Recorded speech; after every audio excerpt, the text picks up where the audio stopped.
नमस्कार दोस्तों, हिंदी राष्ट्रभाषा अभियान में आपका एक बार पुनः स्वागत है।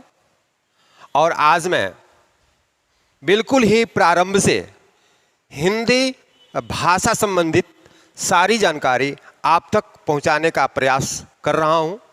सबसे पहले हम बात करते हैं जो है भाषा की। भाषा क्या है?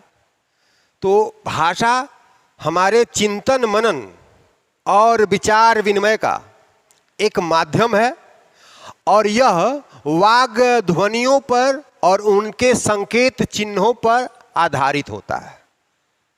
भाषा हमारे विचार विनिमय, विचार का आदान प्रदान करना, हम जो सोच रहे हैं, मनन कर रहे हैं, वो भी किसी भाषा में ही सोच रहे हैं, परंतु जब तक सोच रहे हैं तब तक नहीं। लेकिन जैसे ही हम कुछ बोलते हैं या लिखते हैं तो भाषा हमारी स्पष्ट रूप से दृष्टिगोचर हो जाती है। अर्थात भाषा क्या है? तो भाषा हमारे विचार विनिमय और चिंतन मनन का एक माध्यम है और यह वाग ध्वनियों और उनके संकेत चिन्हों पर आधारित होती है।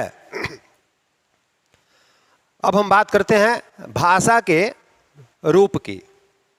तो मुख्य रूप से भाषा के दो रूप होते हैं, एक मानक भाषा और दूसरी होती है बोली।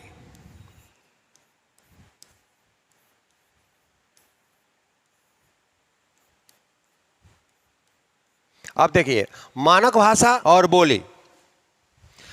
तो मानक भाषा क्या है? तो भाषा का वह रूप जो सार्वदेशिक होता है, सार्वभौमिक होता है, अर्थात जिसका प्रयोग सभी जगह एक समान होता है, वह होती है मानक भाषा। इसे हम साहित्यिक भाषा भी कहते हैं।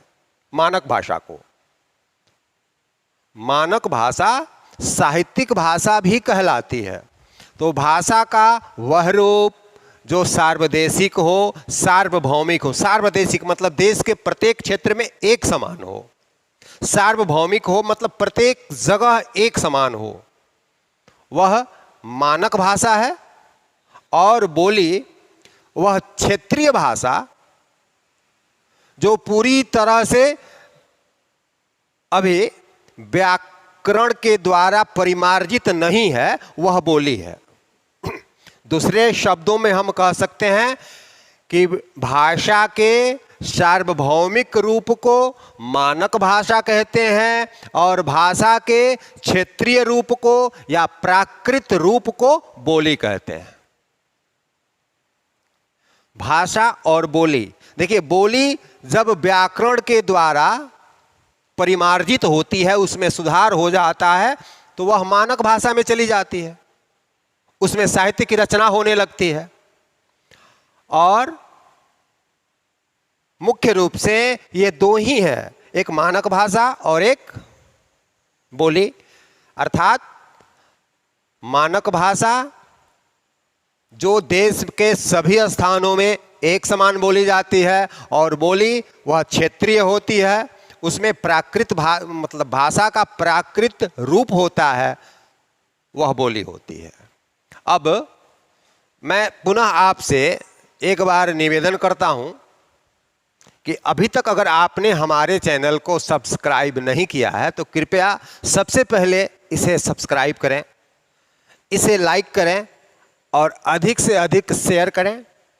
और आप विश्वास रखें कि मैं हिंदी भाषा के संबंध में सभी जानकारियां आप तक अवश्य पहुंचाऊंगा। और मेरे इस चैनल का अभी तत्कालिक उद्देश्य यह है कि बीपीएससी की परीक्षा में जो हिंदी सबके लिए अनिवार्य हो गई है, उसमें आपको कहीं से कोई असुविधा नहीं हो। और मेरा दावा है कि मेरे चैनल को देखने के बाद आप किसी भी तरीके से उसमें हिंदी में असफल नहीं हो सकते। चलिए, धन्यवाद।